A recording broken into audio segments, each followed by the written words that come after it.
सबसे पहले हम लोग को जो दायित्व मिला है, एक बहुत अच्छी जिम्मेदारी दी गई है कि नव युवक मतदाता जो फर्स्ट बार वोटिंग करेंगे, ऐसे नवयुवक जिनको पहली बार मतदान करना है और उनको अपना भविष्य बनाने के लिए जो चुनाव में अपना मतदान करके अपना भविष्य बनाना है,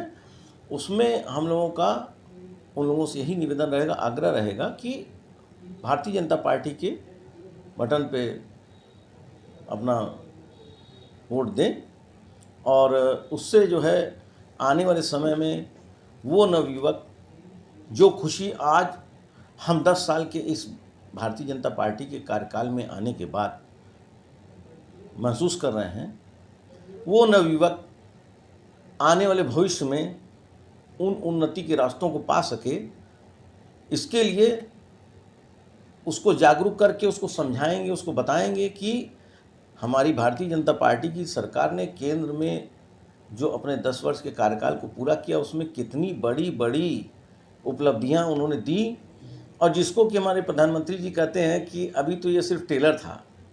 अभी तो और आगे देश को उन्नति के रास्ते पर ले जाना है। और ये सच है कि जब से भारतीय जनता पार्टी की सरकार ने केंद्र में शासन किया और उत्तर प्रदेश में हमारे परम पूज्य योगी आदित्यनाथ जी महाराज जी ने अपना प्रथम कार्यकाल सफलतापूर्वक पूरा किया और उत्तर प्रदेश में वो अच्छी व्यवस्थाओं को उन्होंने लागू किया है कि जिसमें सुरक्षा और उन्नति हर चीज़ का जो है ऐसा उत्थान हुआ है। आज के तारीख में इस उपलब्धि को यदि देखें तो पूर्वांचल एक इंडस्ट्रियल हब बन गया है। अगर इस चीज़ को शिक्षा के दृष्टिकोण से देखा जाए तो शिक्षा के दृष्टिकोण में भी पूर्वांचल ने बहुत उन्नति की, जो कि एक पिछड़ा जगह दिखलाई पड़ती थी, उसको उन्होंने जो है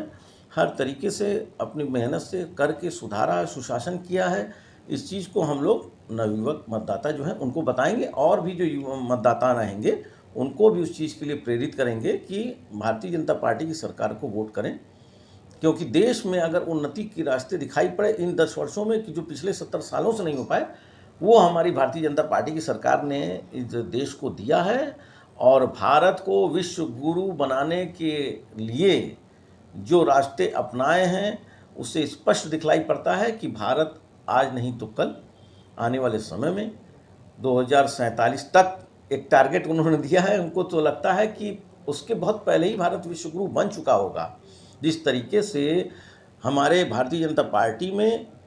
यहाँ जो आदमी काम करता है उसको ये अच्छी तरह मालूम होता है कि मैं एक अनुशासन वाली पार्टी में काम कर रहा हूँ, ईमानदार पार्टी में काम कर रहा हूँ, ना तो कोई भ्रष्टाचार, नहीं किसी तरीके का कोई गलत काम उसके लिए अलाउ नहीं है। अन्य पार्टियों में कितने प्रकार के दबंग, कितने प्रकार के माफिया, कितने प्रकार के भ्रष्टाचार गलत घोटाला करने वाले लोग रहते थे और आज भी हैं, मौके की तलाश में हैं कि उनकी सरकार आए और वो घोटाला करें, भ्रष्टाचार करें, माफिया बने। लेकिन ये हो नहीं सकता। अब की बार निश्चित रूप से 400 के पार भारतीय जनता पार्टी की सरकार सीट ला करके दिखलाएगी और पूरे भारत में जो है लोकसभा सीट की बात किया जाए, आपको ग्रामीण क्षेत्र का जिम्मेदारी दी गई है। जो ग्रामीण क्षेत्र निषाद बाहुल्य कहा जाता है, निषाद बाहुल्य क्षेत्र है और इंडिया गठबंधन की सपा प्रत्याशी काजल निषाद है जो निषाद से है, तो क्या लगेगा, कैसे? देखिए, ऐसा है कि आप इसको किसी जाति समीकरण से मत आंक करके देखिए। भारतीय जनता पार्टी में कोई जातिवाद है ही नहीं, भारतीय जनता पार्टी में कोई परिवारवाद है ही नहीं।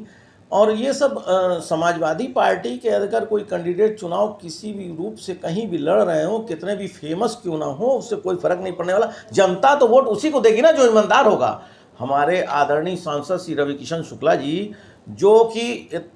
समझिए कि आज की तारीख में देखिए कितने बड़े अभिनेता हैं, उसके बावजूद भी जब वो अपने सांसद होने का दायित्व का निर्वहन करते हैं तो यदि सड़क पर जा रहे हैं, यदि कोई व्यक्ति का एक्सीडेंट हो गया तो स्वयं गाड़ी रोक करके अपने गाड़ी में बैठा करके उसको अस्पताल तक पहुंचा करके वो व्यक्ति जो है तब जा करके चैन की सांस लेता। तो सोचिए कितने ज़मीनी स्तर पर उतर करके वो काम कर रहे हैं, किस जगह कहाँ कब नहीं वो जनता के काम आते, हर जगह उपस्थित रहते हैं। इतनी लोकप्रियता उन्होंने प्राप्त कर ली है कि आगे इस चुनाव में अगर वो चुनाव में प्रचार ना भी करें तो भी जनता वोट उन्हीं को देगी, जीतेंगे वही।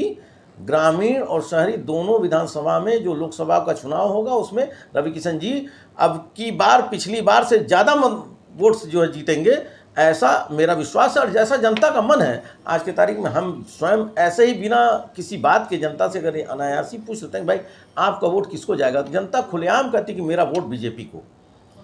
ठीक है, तो इस बात को मान करके चलिए, जो ईमानदार होगा, जो ईमानदार के साथ रहने की कोशिश करता होगा, जिसके अंदर दम है ईमानदारी के साथ रहने का, वो व्यक्ति भारतीय जनता पार्टी को ही वोट देगा। जो जानता है ईमानदारी क्या चीज़ होती है और उसका परिणाम कैसे होते हैं, एक सुशासन, एक अच्छे नेता को आप अपना वोट देंगे तो आने वाले समय में आपको कितनी अच्छी जो है सामाजिक जीवन की व्यवस्था वो करके देगा, ये जनता अच्छी तरह भली भांति जान चुकी है। आज से मान के चलिए 2014 के पहले जो भी जनता कहीं से भी किसी अन्य पार्टी के कैंडिडेट को जिताती थी तो उसको पता था, देख लेती थी परिणाम, उसमें कोई कहने वाली बात नहीं है। कांग्रेस का हो, सपा का हो, बसपा का हो, किसी भी पार्टी का हो, क्षेत्रीय पार्टी का हो, चाहे वो राष्ट्रीय पार्टी का कैंडिडेट हो, सब भ्रष्टाचार में लिप्त रहते थे और जनता को लूटना, खसोटना, खाना, माफियागिरी, गुंडाई, दबंगाई यही सब करते थे। जब से 10 वर्षों में जहाँ जहाँ भारतीय जनता पार्टी की सरकार प्रांत में रही है और केंद्र के जहाँ जहाँ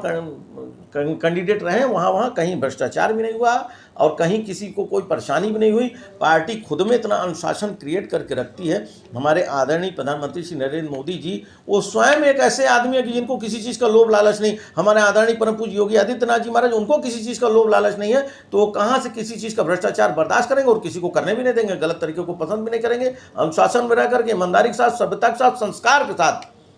सनातन धर्म को जिस तरीके से उन्होंने आगे बढ़ाया है, उस चीज़ को देख करके यही पता चलता है कि देखिए राम राज्य वाली यदि आप बात करें, जो राम के राह में चल पड़ा वो व्यक्ति कैसे भ्रष्टाचार कर सकता है। हमारे भगवान मर्यादा पुरुषोत्तम राम है, जिनकी राह का अनुसरण भारतीय जनता पार्टी करती है। तो जब हमारे आदर्श ही मर्यादा पुरुषोत्तम है तो कहाँ से हमारे पार्टी में कुछ भी गड़बड़ हो सकता है, कुछ भी नहीं होगा। और निश्चित रूप से अब की बार भारतीय जनता पार्टी 400 से ज़्यादा सीटों को जीत करके उत्तर प्रदेश की 80 सीटों को पूरा का पूरा उनको विजय मिलेगी।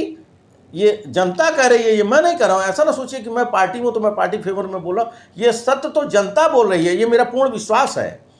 और हम लोग ऐसे ही सपने को साकार करने जा रहे हैं। 400 से ज़्यादा सीटों को जिता के भारतीय जनता पार्टी की सरकार जब केंद्र में शासन करेगी तो हमको लगता है कि उनके ऊपर कोई दबाव नहीं रहेगा, किसी प्रकार की कोई परेशानी नहीं रहेगी। जैसा कि पूर्व में कांग्रेस के जैसी भ्रष्ट पार्टी हमारे अटल बिहारी वाजपेयी जी जैसे ईमानदार नेता को परेशान करके उन्होंने जो भी कुछ किया था, आज उसका परिणाम भुगत रहे हैं वो। जब ईमानदार आदमी आएगा ना तो निश्चित रूप से सही ही काम करके दिखलाएगा वो।